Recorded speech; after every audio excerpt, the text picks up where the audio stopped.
just mentioned, my name is Francis Huot, and I'm the chargé d'affaires at the office of the Embassy of Canada in Cambodia.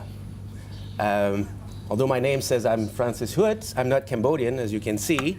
Huot is also a French name, so I'm coming from the French-speaking part of Canada.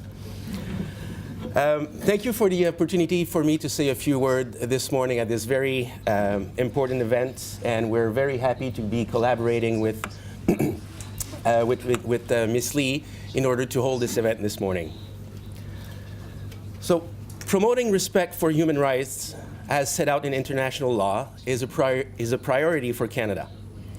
States must ensure that all individuals have equal protection of the law, including the universal rights to exercise their freedom of opinion and expression, peaceful assembly and association, online and offline. Canadians themselves care about human rights, and they expect their government to help build respect for human rights at home and around the world. That's why the Government of Canada raises, promotes, defends human rights in every international relationship and at every opportunity that presents itself. Promoting respect for human rights is at the heart of Canada's international engagement. Canada works with other governments, civil society, international organizations, and the private sector to strengthen the rules that protect universal human rights. But that international engagement also means supporting human rights defenders, the women, men, youth in their communities around the world who keep respect for human rights alive.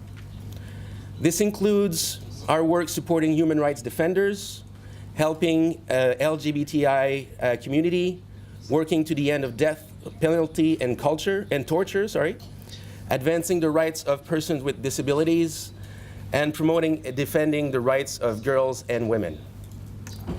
We have made progress in the last few years. We expanded our comprehensive approach to defending and promoting all human rights through the creation of Canada's Office of Human Rights, Freedoms, and Inclusion. We also changed the way Canada engages abroad. Human rights, freedoms, and inclusion are now among the fundamental objectives of all Canadian diplomats. And we seek clemency for all Canadians facing execution abroad. Canada has also become a more active and vocal supporter of brave defenders who speak up about human rights violations, and abuses, and who work to hold the powerful accountable for their actions. While the international community has made significant progress on human rights in many areas, there is still an enormous amount of work to do to ensure that all human beings are treated equally and with respect.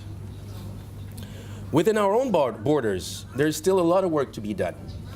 We have a duty to confront the darkest chapters of our nation's history, from residential schools to systematic abuse of Indigenous children, to the discrimination of LGBTI Canadians, and in recognizing this, we have taken measures internally to redress past wrongs and further guarantee equality for all citizens. Canada has a strong tradition of supporting human rights defenders who hold governments and companies to account. These are the people who stand up for others who face discrimination, the people who persist in saying what they believe, even when doing so can endanger their own lives.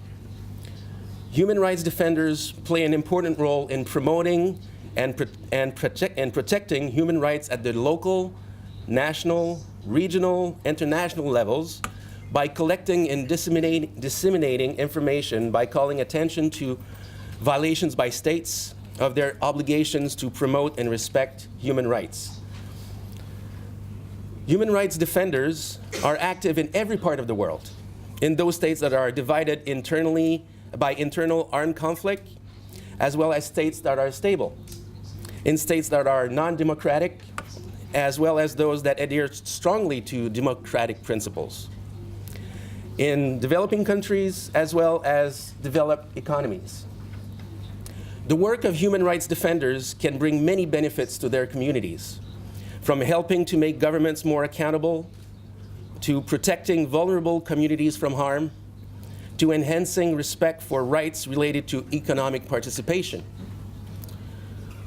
Almost 70 years ago, Canadian John Humphrey helped to draft the Universal Declaration of Human Rights at the UN. The following words can be found in the first article of the document.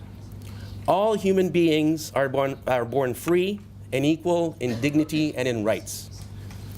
We have to live up to the spirit of Mr. Humphrey's efforts and ideals and stand up for human rights wherever and whenever it is needed.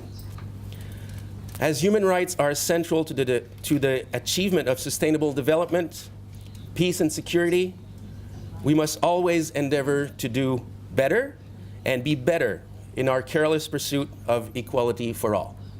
Thank you.